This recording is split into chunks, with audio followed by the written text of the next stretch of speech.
Más allá de lo que fue escrito acá, hubo muchos acontecimientos en cuanto a lo que Él sufrió en su humanidad, en su carne, por nuestra salvación. Pero, ¿de dónde viene todo esto?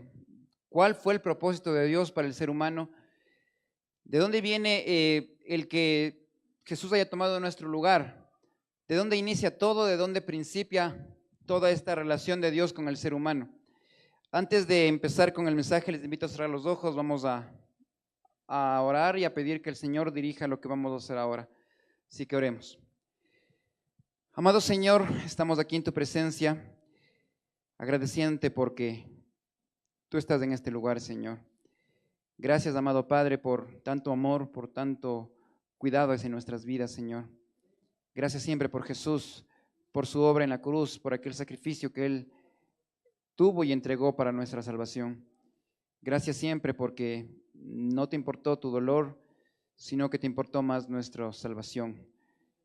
Amado Espíritu Santo, queremos postrarnos ante tu presencia. Tú eres aquí el principal invitado, Señor. Muévete con toda tu autoridad.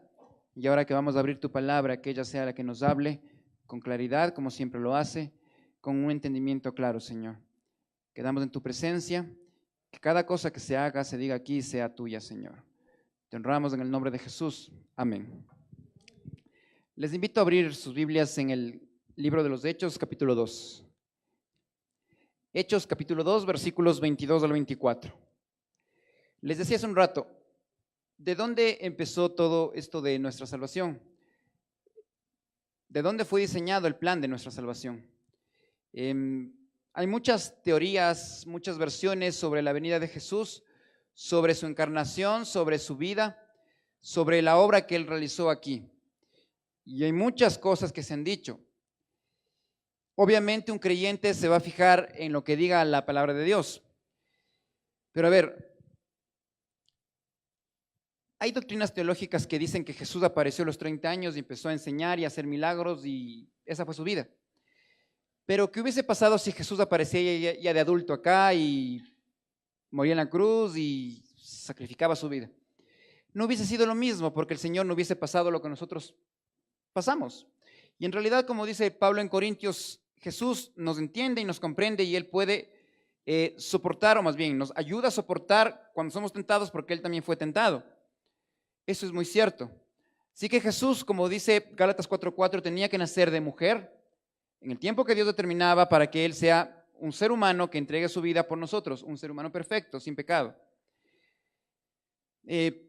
Otra cosa, muchos también niegan el nacimiento virginal de Jesús, cuando la Biblia nos enseña eso, de que Jesús fue concebido no por una acción humana, sino por una acción del Espíritu Santo, que es muy diferente.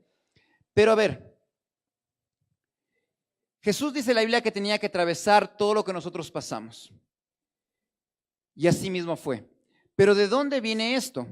No fue algo al azar o algo imprevisto o algo que apareció de la nada.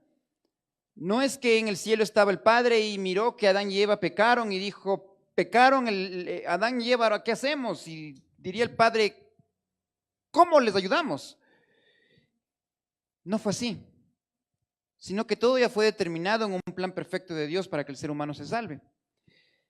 Tampoco fue que Jesús apareció así de la nada. Bueno, dijo, como el ser humano pecó, a ver, ¿quién quiere ir al cielo? Como dice alguna secta, anda Jesús. Tampoco fue así. Sino que, vuelvo a repetir por tercera vez, el plan de Dios es perfecto. Y el plan de Dios para la salvación del ser humano fue diseñado desde la eternidad misma.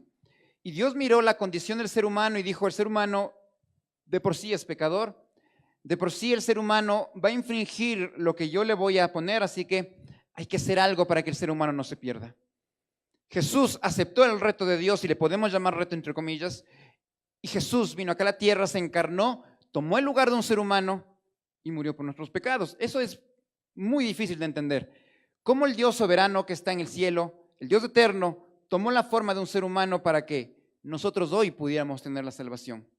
Es una doctrina muy complicada. Quizás en nuestra mente humana se nos hace muy difícil de comprender eso, pero lo podemos mirar por la fe. Por la fe que está depositada en nuestro corazón en Cristo.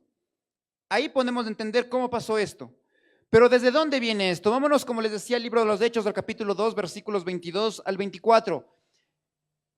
Esta cita o este pasaje es dicho por el apóstol Pedro cuando vino el Espíritu Santo, ellos recibieron el Espíritu Santo y él empezó a dar su primer mensaje. Cuando la gente les dijo, estos están borrachos, son las 9 de la mañana, pero están borrachos. No, dijo Pedro, no estamos ebrios, sino que esto es lo que profetizó el profeta Joel. Y empieza a hablar y empieza a enseñarles sobre lo que Jesús iba a hacer, sobre las profecías de Jesús. Y llega al versículo 22 y les dice: varones israelitas, oíd estas palabras. Jesús Nazareno, varón aprobado por Dios entre vosotros con las maravillas, prodigios y señales que Dios hizo entre vosotros por medio de él, como vosotros mismos sabéis. A este, entregado por el determinado consejo y anticipado conocimiento de Dios, prendisteis y matasteis por manos de inicuos crucificándole, al cual Dios levantó, sueltos los dolores de la muerte, por cuanto era imposible que fuese retenido por ella. Muy bien, ¿qué es lo que Pedro nos explica o nos enseña acá en estos 3 versículos? El plan de Dios, como les digo, es desde la eternidad, no es de improvisación, no es a última hora que decidí esto, no es al azar, bueno, no tengo nada más que hacer, enviaré a Jesús, no es así. Para Dios nunca existirán las casualidades y en realidad para el Hijo de Dios tampoco debería ser así. No tiene que haber casualidades porque para Dios no existen las casualidades, para Dios existen causalidades, que es muy diferente. Todo para Dios tiene una causa lógica y es establecido en su plan perfecto. Y Pedro dice aquí que Jesús vino, fue aprobado por Dios, estuvo entre los hombres, hizo maravillas, prodigios y señales. Como ustedes lo saben, dice, les recalca eso. Pero llega al versículo 23 y les dice que Jesús fue entregado por el determinado consejo y anticipado conocimiento de Dios. Es decir, Dios soberano permitió que suceda esto. Y nos podemos ponernos a preguntar, ¿quién crucificó a Jesús? ¿Quién entregó a la muerte a Jesús? Vámonos de los evangelios. Primero, fueron los judíos. Cada que Jesús enseñaba, sanaba, curaba, siempre había un judío, más que judíos, los religiosos, los fariseos. Este se cree Dios, este está hablando cosas que no son, hay que hacer algo. Y los judíos empezaron a instigar al pueblo a decir que él es un falso profeta. Llegó el tiempo en que Dios determinó el día y la hora exacta, la Pascua. Los judíos llegaron donde los romanos, llegaron donde Pilato, el procurador romano, y le dijeron: Pilato, aquí encontramos a un hombre que se cree Dios, está yéndose contra el emperador romano. Si tú eres amigo del emperador romano, tienes que crucificar a este hombre. Pilatos lo examinó Jesús y dijo: no encuentro nada malo en él. Pero tanto instigamiento de los judíos, de los religiosos, llevó a que Pilatos firme el decreto y Jesús fuese crucificado. Humanamente Jesús fue crucificado, llevado a la crucifixión primero por los judíos y en el acto mismo de la crucifixión fue llevado por los romanos. Pero en un plan de Dios, Jesús subió a la cruz porque, como dice ese versículo 23, estaba predeterminado desde la eternidad en una autoridad o desde la autoridad de Dios mismo. No sé si comprendan esta idea, pero el versículo es muy claro. Dice que Jesús fue entregado por el determinado consejo y anticipado conocimiento de Dios. Es decir, que en la eternidad, Padre, Hijo y Espíritu Santo se reunieron, tuvieron un consejo allí entre la Trinidad y decidieron salvar al ser humano. Desde allí empezó el plan de salvación. No fue desde que Jesús nació, fue desde la eternidad. Dios Padre miró, insisto, la condición del ser humano y permitió que nosotros llegásemos a alcanzar algo que nunca lo íbamos a alcanzar. ¿Quién por su esfuerzo podía ser salvo? Pues nadie. La Biblia dice en Romanos 3:10 que no hay justo, ni siquiera uno. Ni siquiera uno. Nadie se puede jactar en decir: yo sí, Dios, no he cometido pecado. Yo, Dios, soy justo delante de ti por mis actos. Absolutamente nadie. Y eso es lo que Dios miró. Y eso es lo que nosotros hasta ahora no entendemos. Porque la obra de Cristo, por más reconocida que sea, por más hablada que sea, transmitida, predicada, enseñada, cualquier cosa que sea, aún no la hemos comprendido. Sí, es así. Yo puedo decir eso por mí mismo. Aún no he comprendido cabalmente la obra de Cristo en la cruz. Porque si nosotros nos imaginásemos todo lo que el Señor tuvo que pasar, la humillación que Él recibió para que yo sea salvo, Eso es mucho, es muchísimo. Y dice Pedro acá en el versículo 24, que Jesús no solamente se quedó en la cruz, no solamente se quedó en la tumba, en el sepulcro, sino que dice, a él, a Jesús, Dios le levantó, sueltos los dolores de la muerte por cuanto era imposible que fuese retenido por ella. Claro, sueltos los dolores de la muerte significa que el poder que tenía la muerte, que la autoridad que tenía la muerte antes de venir Jesús, que los dolores que causan la muerte, en Jesús no tuvo ningún efecto. Y concluye el versículo y dice, porque la muerte, o Jesús, en cuanto a la muerte, era imposible que él fuese retenido. Nunca la muerte le iba a retener a Jesús, porque Jesús, en su autoridad de Dios, no murió, entregó su cuerpo, que es muy distinto, es muy diferente. Y les pongo un ejemplo práctico y claro. Pregunto acá, ¿quién de ustedes sabe cuándo va a morir? Pues nadie, obviamente. ¿Alguno de ustedes pudiera decir, Señor, qué te parece si el 20 de febrero del año 2030 muero? ¿Te parece, Señor? No, ninguno de nosotros puede hacer eso. Ninguno de nosotros puede determinar un día en que vamos a morir. Simplemente morimos y se acabó. Cuando el Señor piense que era conveniente que ya cumplimos nuestro propósito en la vida, dirá, ven a mi presencia. Pero mientras tanto nosotros no podemos elegir el día de nuestra muerte. Yo puedo estar aquí parado este momento y me caí y me morí, si Dios lo quiere. Así es nuestra vida. En cambio con Jesús es muy distinto. Jesús, Él escogió el día y la hora exacta en que iba a entregar su cuerpo. Cuando, como dice la Biblia, todo estaba cumplido. Y así es, pues. Esa es la autoridad de Cristo sobre la muerte. Por eso, sí es cierto, ¿no? Que a veces nosotros tenemos en común de hablar de la muerte de Jesús, cuando en realidad no es la muerte de Jesús. Es que Jesús entregó su cuerpo, que es muy diferente, porque Jesús no murió. Jesús entregó su cuerpo en el momento que él pensó que era el correcto. Y así fue. Regresémonos al Evangelio de Juan capítulo 19. Juan capítulo 19, versículo 30. Aquí lo relata Juan claramente esto. Dice Juan 19:30. Cuando Jesús hubo tomado el vinagre, dijo, consumado es. Y habiendo inclinado la cabeza, entregó el Espíritu. Eso es muy diferente, ¿no?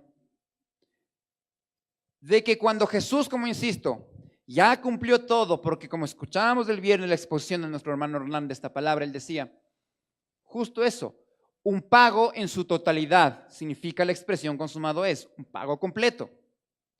Es decir, cuando Jesús ya pagó toda la culpa nuestra, cuando Jesús ya cumplió todo lo que de él estaba escrito, dijo, Padre, te entrego mi espíritu. ¿Y qué tenía que cumplirse? De Jesús estuvo profetizado desde el Génesis. Pasó por los salmos que David, Salomón hablaron de Jesús.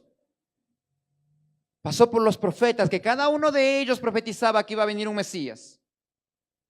Hasta cuando Jesús nació, en el tiempo que Dios determinó, Jesús vivió, Jesús dio un ejemplo de una vida perfecta, Jesús entregó su cuerpo y Jesús nos dio la salvación. Nada, insisto, lejos de la presencia de Dios es al azar o por suerte. Todo está clarísimo. Y acá dice Juan que Jesús, cuando dijo que consumado es, Él voluntariamente entregó su espíritu. Voluntariamente, y lo aclaramos un poquito más, vamos a Juan capítulo 10. Juan capítulo 10, versículos 17 y 18.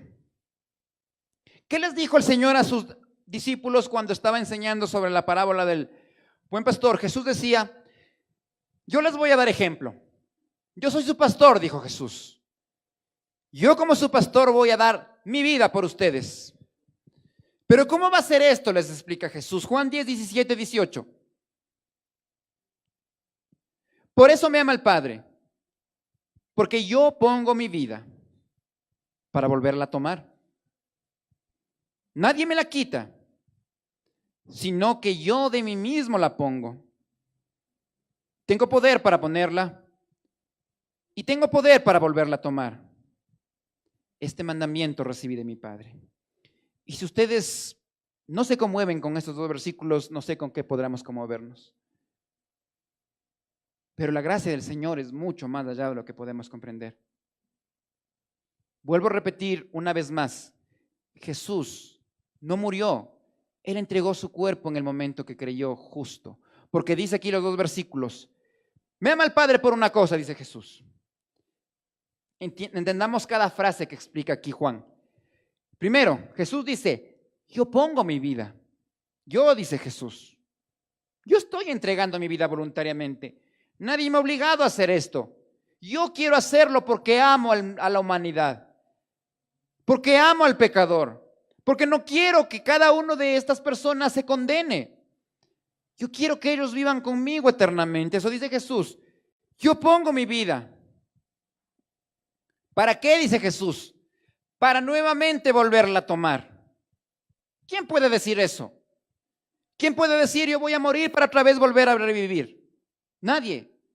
Solo Jesús tuvo esa autoridad plena de Dios de decir, pongo mi vida para otra vez tomarla. Ahora miren el 18, dice, nadie me quita mi vida, dice Jesús. Ni la muerte le pudo vencer a Jesús. Sino que dice él mismo, yo soy el que la pongo. Así que llegó a las 3 de la tarde ese día viernes de Pascua de los judíos. Jesús dice en la escritura que ya cumplió todo.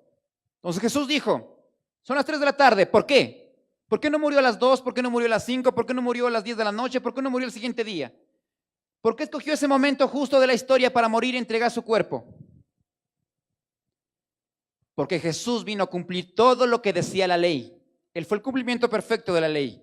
Y mientras Jesús estaba gritando en la cruz, Padre, en tus manos encomiéndome espíritu, y se derramaba su sangre, el sacerdote, el sumo sacerdote estaba en el templo entregando el animal por la Pascua. Y Jesús vino a reemplazar ese animal. En esa misma hora, en ese mismo momento. Por eso Pablo dice, Él, Jesús, es nuestra Pascua. En ese mismo instante que sacrificaban al animal, Jesús dijo, ya está cumplido. No necesitamos ningún sacrificio más porque yo ya hice todo.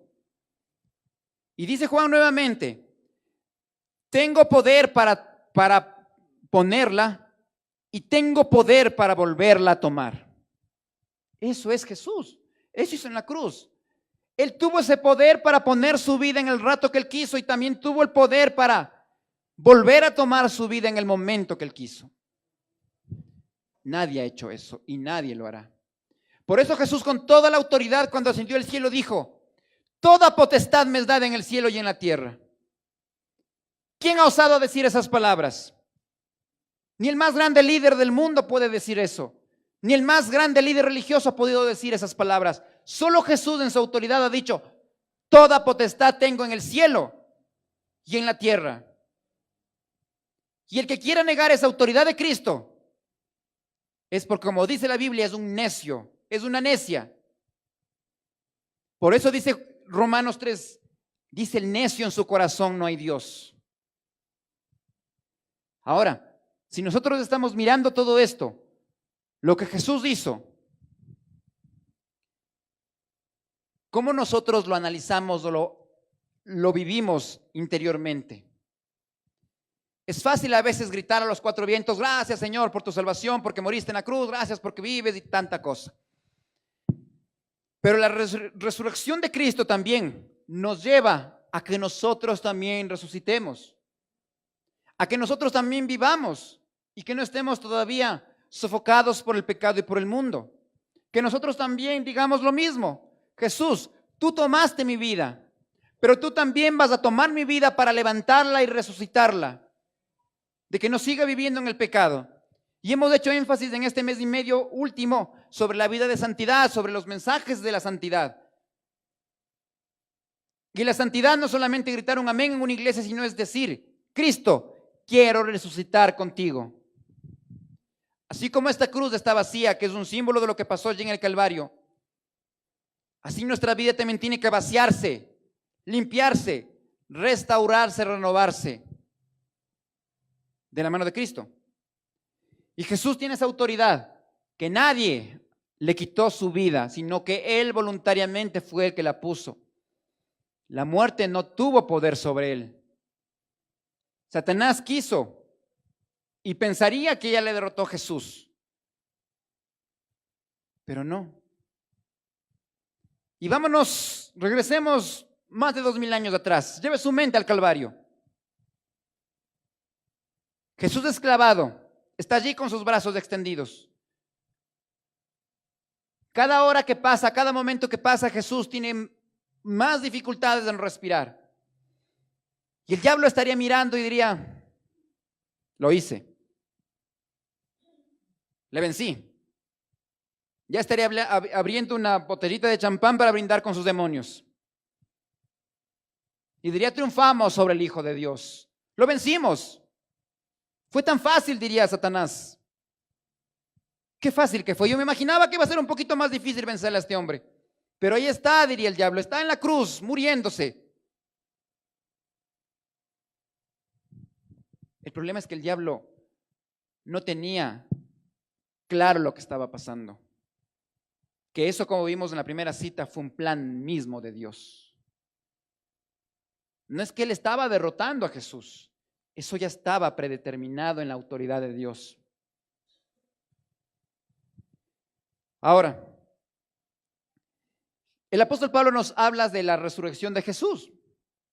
Él nos detalla un poco más de esto. Vamos a 1 Corintios capítulo 15.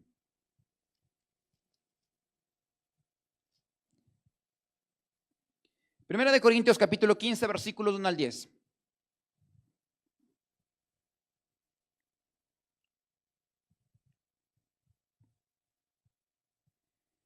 Primera carta a los Corintios capítulo 15, versículos 1 a 10 dice así.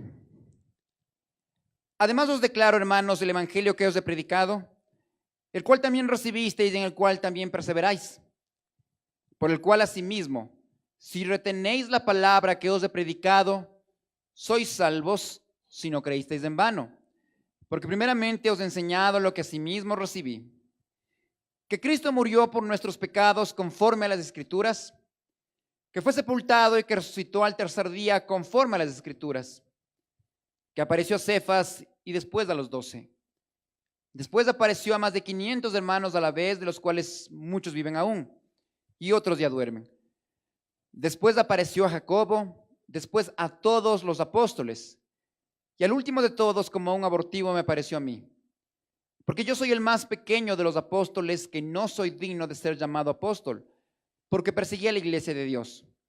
Pero por la gracia de Dios soy lo que soy, y su gracia no ha sido en vano para conmigo. Antes he trabajado más que todos ellos, pero no yo, sino la gracia de Dios conmigo. A ver, Pablo empieza a hablar de la resurrección del Señor, pero ustedes se dieron cuenta, hay una frase que se repite, es conforme a las Escrituras. Como ya recalcábamos en esto, todo lo que pasó con Jesús fue predicho, no fue nada a última hora. Y Jesús vino acá a la tierra porque ya estaba eso escrito. Y Pablo dice que vino a la tierra conforme a las Escrituras, que murió y que resucitó también conforme a las Escrituras. Nada fue lejos de la voluntad de Dios. Nada fue a última hora, insisto. Jesús lo hizo todo como el Padre lo determinó. Y miremoslo, si Jesús, Él es el eterno Dios, como dice Pablo en Colosenses, que las cosas fueron creadas por Él y para Él. Todo fue hecho por Él.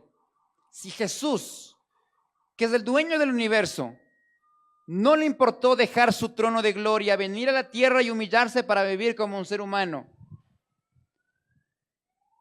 ¿por qué a nosotros nos cuesta humillarnos delante de Dios? Si Jesús nos dio el ejemplo de humillación, ¿por qué nosotros no queremos hacerlo? Y en realidad, no hay exaltación si no hay humillación. No.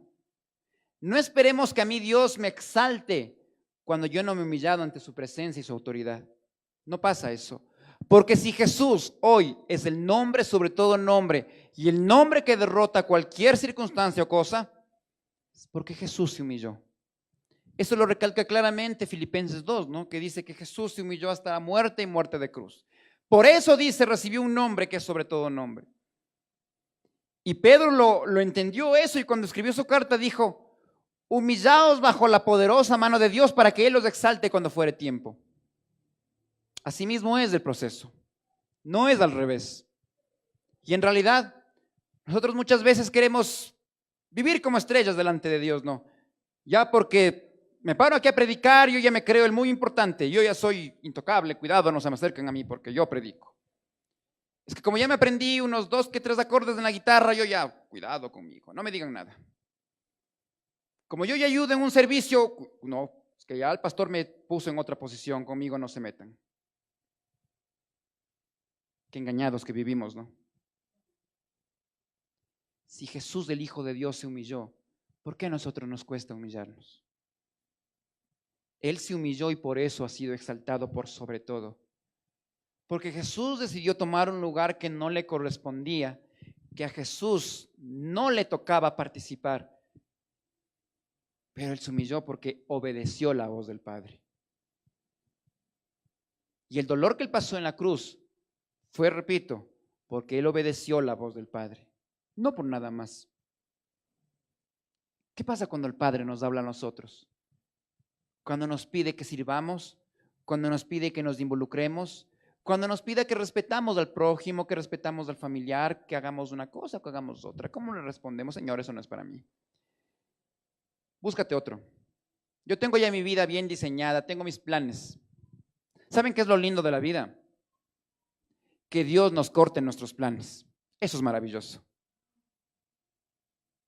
Y no les digo de loco. Yo le hablo porque a mí Dios me ha cortado muchos planes míos. Que en un principio le he renegado a Dios, le he dicho, Señor, yo quería hacer esto.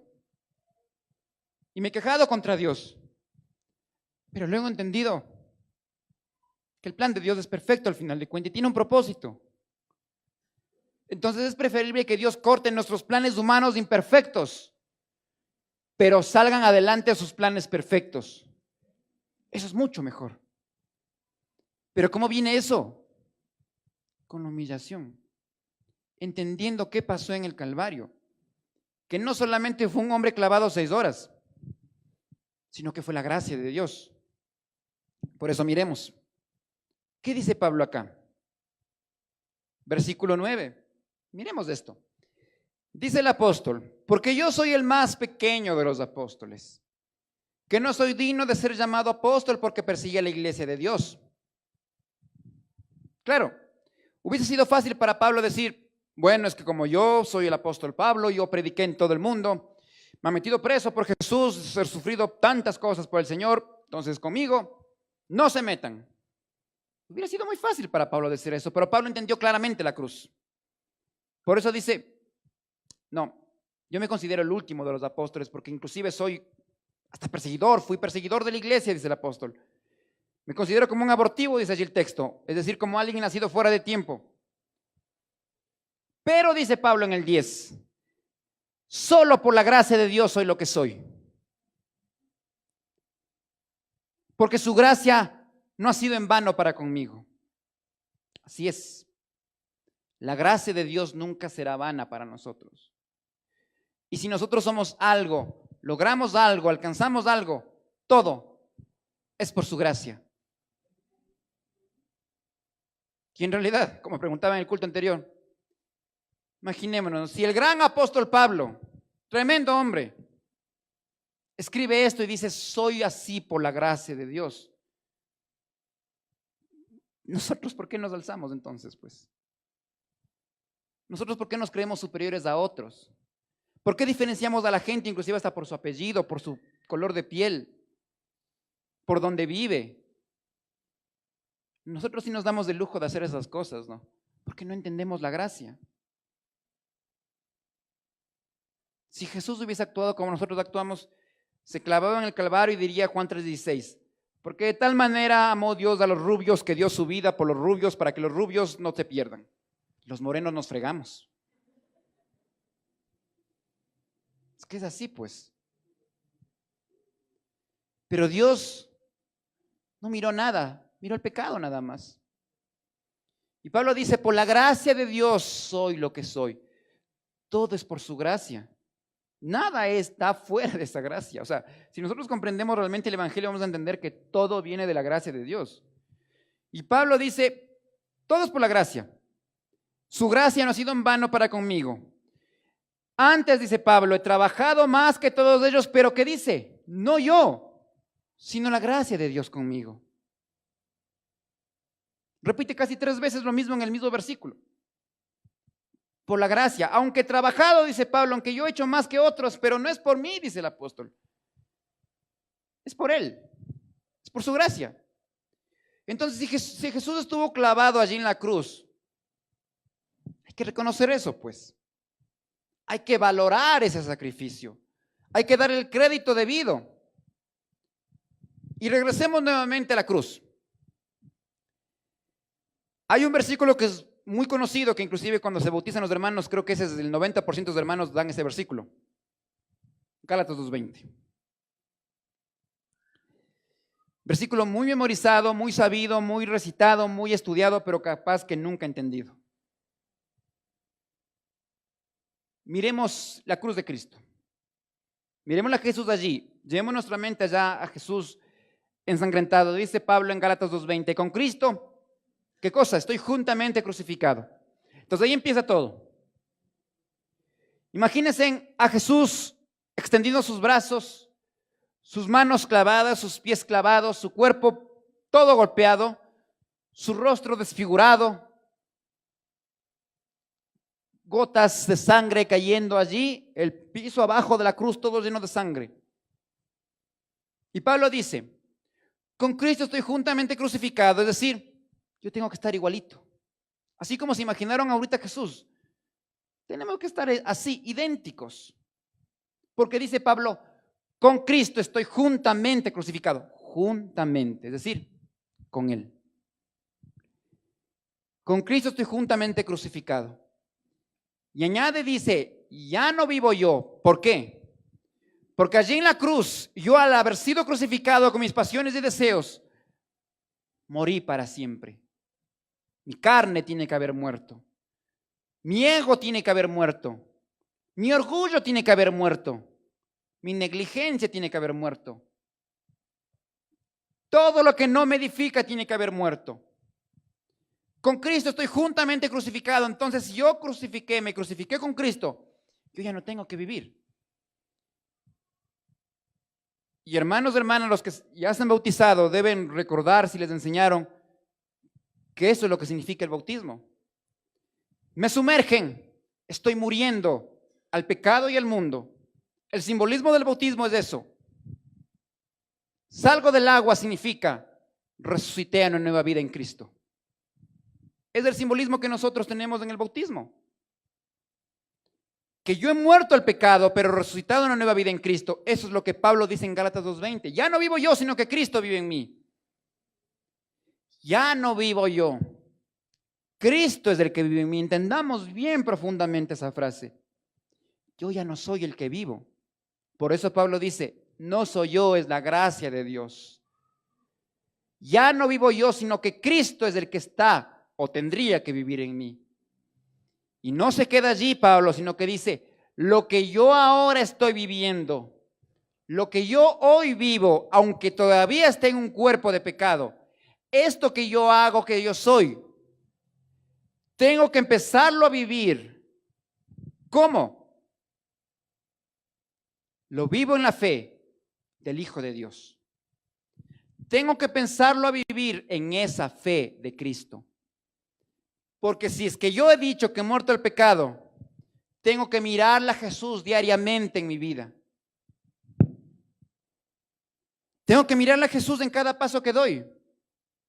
Si le veo a un amigo, tengo que mirarle a Jesús a través de ese amigo. Si le veo a mi marido, a mi mujer, tengo que mirarle a Jesús allí reflejado. Si me ven a mí, tienen que ver a Jesús reflejado. No al más peleón, al más gritón, al más alevoso, al más... No, tienen que mirar a Jesús. Lo vivo en la fe, dice, ¿en quién? En Jesús. ¿Por qué? ¿Qué hizo Él? me amó y se entregó por mí. Se entregó a sí mismo por mí. Entonces, podemos sacar muchas conclusiones de acá. De que la resurrección de Jesús se efectuó en la historia, pero no en la vida del creyente. Que aún nosotros estamos creyendo en un Jesús histórico, pero no en el Cristo de la fe. Que el Jesús histórico nos parece muy hermoso, muy bueno, muy dadivoso, pero el Cristo de la fe ya no está causando impacto en nosotros. Entonces tenemos que unirle al Jesús histórico y al Cristo de la fe. Creer en ese Jesucristo, Dios hombre, y empezar a comprender su sacrificio. Entonces miremos, Pablo dice, versículos 14 al 17 del mismo capítulo 15.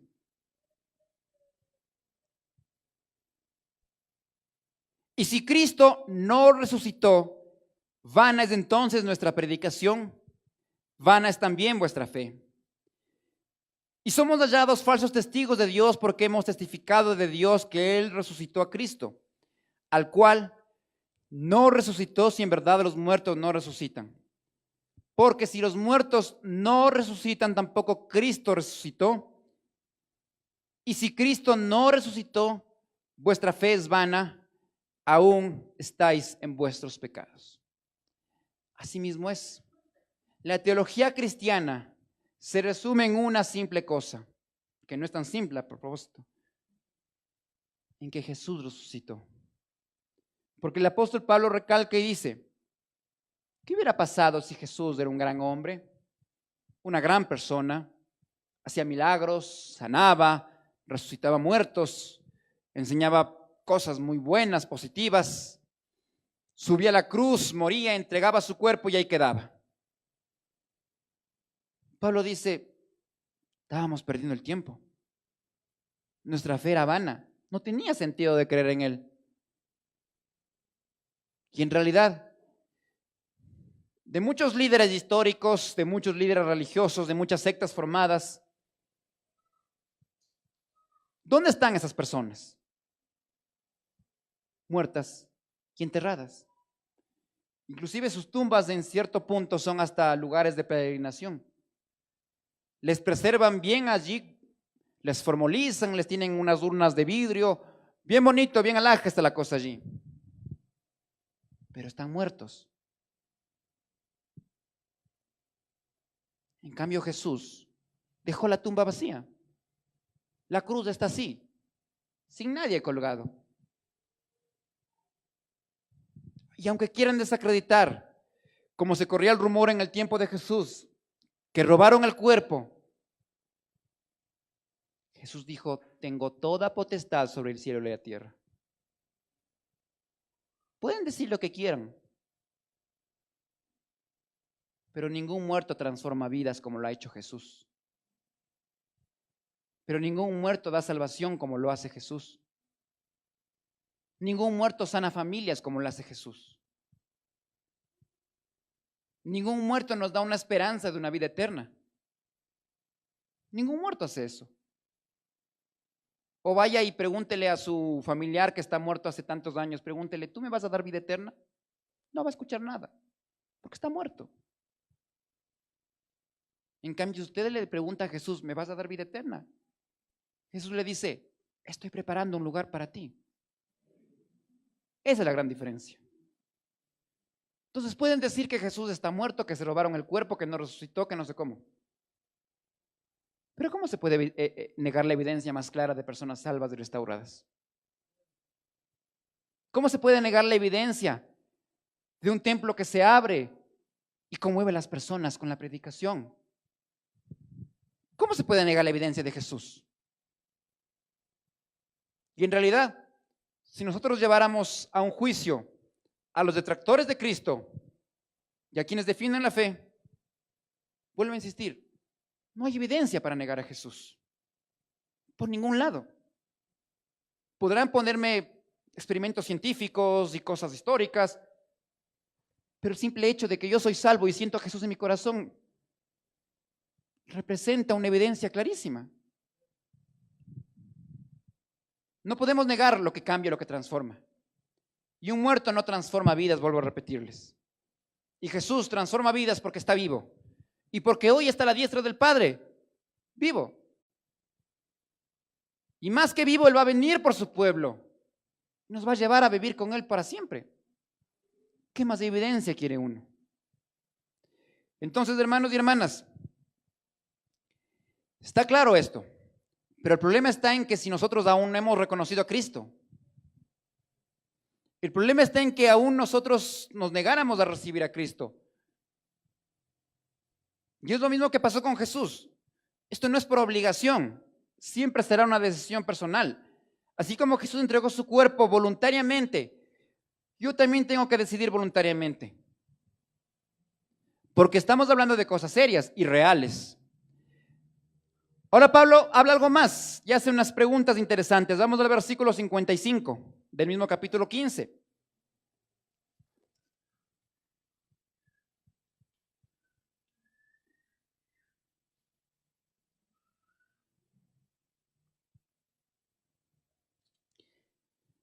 En los escritos de Pablo, si ustedes pueden fijarse, él siempre utiliza las preguntas para encontrar respuestas. Y acá hace dos preguntas muy importantes. Pregunta en el 57. ¿Dónde está, oh muerte, tu aguijón? ¿Dónde, preguntémonos, dónde está el aguijón de la muerte? Segunda pregunta. ¿Dónde, sepulcro, está tu victoria? ¿Dónde está la victoria de la muerte? ¿Y dónde está la victoria del sepulcro de la tumba de Jesús? ¿Dónde? Pues no hay victoria en la muerte. No hay victoria en la tumba porque está vacía. No hay victoria en la muerte porque, como leímos en Juan, Jesús decidió morir, entregar su cuerpo. La muerte no le venció. ¿Y qué pasó ese primer día de la semana, en el día de Pascua de Jesús? Cuentan los evangelios que las mujeres fueron muy de mañana, inclusive relata el evangelio de Juan que fueron cuando ni siquiera salía el sol.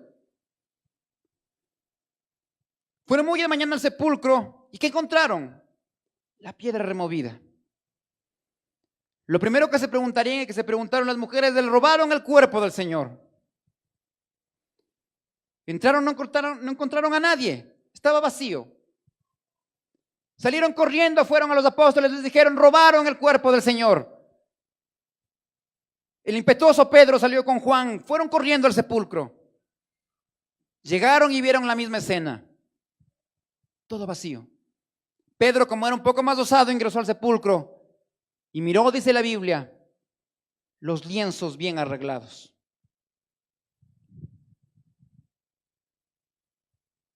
Salieron y fueron a los discípulos y tuvieron miedo. Se fueron a esconder. Y relata Pablo aquí en Corintios que primero se le acercó a Pedro, dice. Qué genial que es Jesús realmente. Pedro le traiciona, pero Jesús al primero que le busca es a Pedro. Porque repito, la salvación es completa, no es por partes. Si uno dice que es salvo, tiene que cumplir la salvación en todos los ámbitos. Pedro le traicionó a Jesús, pero Jesús fue a buscarle a Pedro, a decirle: Pedro, aquí estoy. Esto es lo que había anunciado y lo que les había dicho. Dice que después Jesús se presentó a los 12, luego a más de 500 personas. Luego dice que se le presentó a Jacobo. ¿Quién era Jacobo? El hermano del Señor. Aquí hay algo interesante también, ¿no? Los hermanos de Jesús, como cuentan los evangelios, siempre negaron de su divinidad. Siempre le acusaron de estar loco. Marcos en capítulo 1, 2, 3 dice: este hombre está fuera de sí. Sus mismos hermanos. Y no es que Jesús dijo: como mis hermanos me trataron así, ya aguanten que resucite, esperen que resucite a ver cómo les va. Ahorita que me ven así todo débil, se burlan de mí, esperen, regreso. No. Jesús va a buscar a su hermano que siempre le humilló. Le dijo: Jacobo, estoy aquí. Si te das cuenta que lo que hablaron de mí era cierto.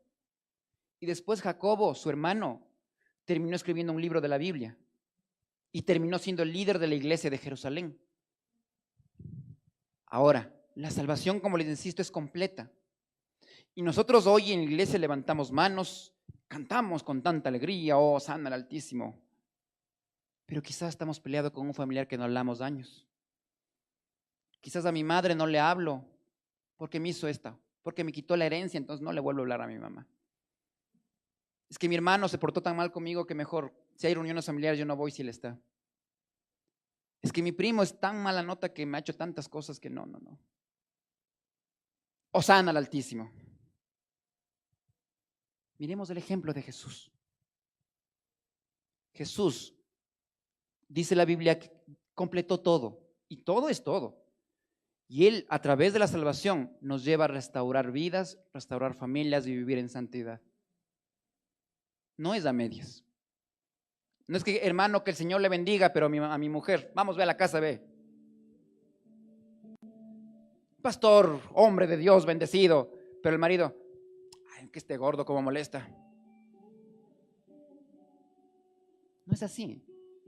Vuelvo a repetir, la salvación es completa, no es por partes. Si queremos, como dice el logo de la iglesia o el lema de la iglesia, ser familias en victoria, pues vivamos así, mirándole a Jesús resucitado, no un Jesús que está clavado todavía acá, ensangrentado, doliente. Porque nosotros a veces nos quedamos solamente en la muerte y hacemos mucho énfasis en la muerte de Jesús y la muerte de Jesús y nos quedamos allí. Pero tengamos claro una cosa: sin pesebre no hay cruz y sin cruz no hay vida eterna. Porque Jesús tenía que cumplir todo. Porque si Jesús no nacía como un ser humano, no podía dar su vida por nosotros. Y si Jesús no daba su vida en la cruz, no podía tampoco salvarnos de resucitar de entre los muertos. Es todo completo con el Señor. Entonces miremosla así como está esta cruz acá, vacía, porque Jesús no está allí. Los apóstoles, cuando predicaban a la iglesia primitiva, ¿qué les decían? Les venimos a hablar de esta vida, les decían ellos. No les decían de esta muerte, sino de esta vida. Porque, como recalca Pablo, si Jesús no resucitaba, todo lo que estamos haciendo acá no tenía sentido. Nada tenía sentido. Y Pablo concluye en el versículo 57 y dice: más gracias sean dadas a Dios, que nos da la victoria por medio de nuestro Señor Jesucristo. ¿Por qué tenemos la victoria en Jesucristo? Porque Él vive, porque Él está a la diestra del Padre y Él vendrá por su pueblo una vez más. ¿Cómo podemos negarnos a eso? ¿Cómo podemos todavía estar un día en el mundo, un día en la iglesia? ¿Cómo? ¿Qué hubiese pasado si Jesús hubiera vivido como nosotros? ¿Quién era salvo ahora? Pues nadie. Debemos entender que la obra de Cristo, la cruz de Cristo, siempre irá más allá de la cruz. Trasciende tiempos, trasciende fronteras. Jesús en la cruz salvó los pecados pasados, presentes y futuros nuestros. Por eso Él merece todo el crédito. Por eso, pues, porque Jesús hizo todo completo. No nos salvó a medias, no nos salvó por partes, nos salvó en su totalidad. Nos dio una vida que es eterna, no es momentánea, no es pasajera, no es por un tiempo, es eterna. Si entendemos el término eterno, es sin fin, es sin límite. Entonces, hermanos, creo que es tiempo que nosotros también empecemos a comprender esto, que le pidamos la dirección al Espíritu Santo para entender esa obra maravillosa de Jesús en la cruz. Que hoy nosotros creemos en un Dios que está vivo, en un Salvador que está vivo. No creemos, como a veces mal enseñan en muchos lugares, que dicen: Jesús es mi héroe. Jesús no es ningún héroe, Jesús es un Salvador. Y le ponen a comparar a Jesús ahí con Superman, con el Hulk, no hagamos esas cosas. Eso es un insulto a la divinidad de Jesús. Jesús no es un superhéroe como enseñan o mal enseñan, sino Jesús es el Dios eterno, creador de cielos y tierra, el Salvador de nuestra vida, el que entregó su cuerpo por nuestra salvación. Tampoco es que Jesús tuvo un sueño de morir, no fue así. Jesús, como vimos en Hechos, tuvo un plan perfecto de parte de Dios. Entonces nosotros tenemos que someternos a eso, comprenderlo. Acá, en su palabra le comprendemos más. Aquí le conocemos más. No nos aprovechemos la oportunidad de seguirle conociendo más al Señor. No sabemos cuándo el Señor volverá. Quizás podrá ser hoy, podrá ser mañana, podrá ser en 100 años, nadie sabe. Pero lo importante es que estemos preparados. Que cuando el Señor abra los cielos y toque la trompeta, digamos: Señor, llévame, aquí estoy. Y como decía ese himno antiguo, cuando ya se pasa lista a mi nombre, yo responderé. Qué maravilloso que digan en el cielo: ¿dónde está Pablo Vázquez? Yo diga: Señor, aquí estoy. No creo que hay mejor dicha que eso en realidad. Podremos, insisto, acá lograr todo, pero si nuestro nombre no está en el libro de la vida, ¿de qué nos sirvió? Valoremos esta obra de Cristo, que es mucho más allá de nuestro pensamiento e imaginación. Que cuando el Señor allá en las bodas del Cordero diga: tal o cual, ¿dónde está? Acá te tengo tu asiento reservado. Siéntate acá, con letras de oro está tu nombre. Tú venciste, tú llegaste acá, aquí te tengo tu lugar. Y que no sea después que lleguemos al cielo el Señor nos diga: no te conozco. Pero Señor, yo iba a la iglesia todos los domingos. No te conozco. Pero Señor, yo serví en la iglesia. No te conozco, digo. Por eso Jesús vino a la tierra, para darnos una eternidad de paz, de seguridad en su presencia, para salvarnos y rescatarnos de la condenación eterna del infierno, para que nosotros no pasemos lo que teníamos que pasar por nuestras culpas. Jesús está vivo, pero también nosotros tenemos que empezar a vivir. Nosotros tenemos que empezar a resucitar y a levantarnos. No quedarnos postrados en el pecado, no quedarnos limitados en la oscuridad del pecado, sino decirle: Señor, estoy muerto contigo, me crucifiqué contigo, quiero yo morir para que tú renazcas. Esa tiene que ser nuestra condición. Esa tiene que ser nuestra plegaria como hijos de Dios. No podemos negarnos a lo que dice acá, que tenemos la victoria por medio de Cristo Jesús. No es nuestra. Pablo lo decía: todo es por su gracia. Que el Señor nos dé la sabiduría para seguir comprendiendo todo este plan y propósito perfecto suyo, y que cada paso que demos lo hagamos mirándole siempre a Él. Oremos. Bendito Dios, ¿qué más te podemos decir que gracias? ¿Qué más podrían expresar nuestros labios sino gratitud hacia ti? En realidad no hay más palabras que decirte sino gracias. Gracias, Señor, por tomar nuestro lugar. Gracias, Señor, porque no permitiste que nos condenemos. Hiciste algo que quizás nadie lo hubiera hecho: dar tu cuerpo, dar tu vida, porque hoy seamos salvos.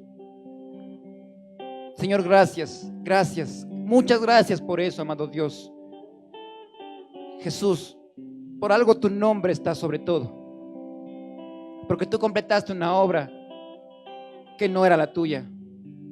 No era tu misión hacer eso, pero tomaste el lugar. Aceptaste el mandato del Padre y viniste a la tierra a entregar tu cuerpo. Señor, gracias por haber dado esa oportunidad de hoy ser hijos tuyos, de reconocerte como nuestro Padre y a ti, Jesús, como nuestro Salvador. Gracias porque enviaste a tu Santo Espíritu. No nos has dejado solos.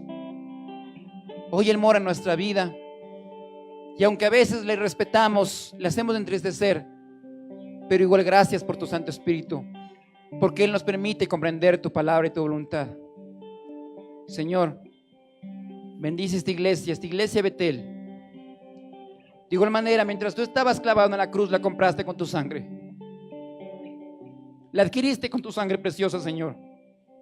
Y hoy este templo está destinado a la expansión de tu evangelio. Permite, Dios mío, que mientras las puertas de este lugar se abran, sea para edificación, sea para restauración, sea para proclamar tu nombre, Jesús. Queremos vivir en tu voluntad, en tu presencia y depender 100% de ti, Señor. Te honramos porque tú eres el único digno de toda la adoración.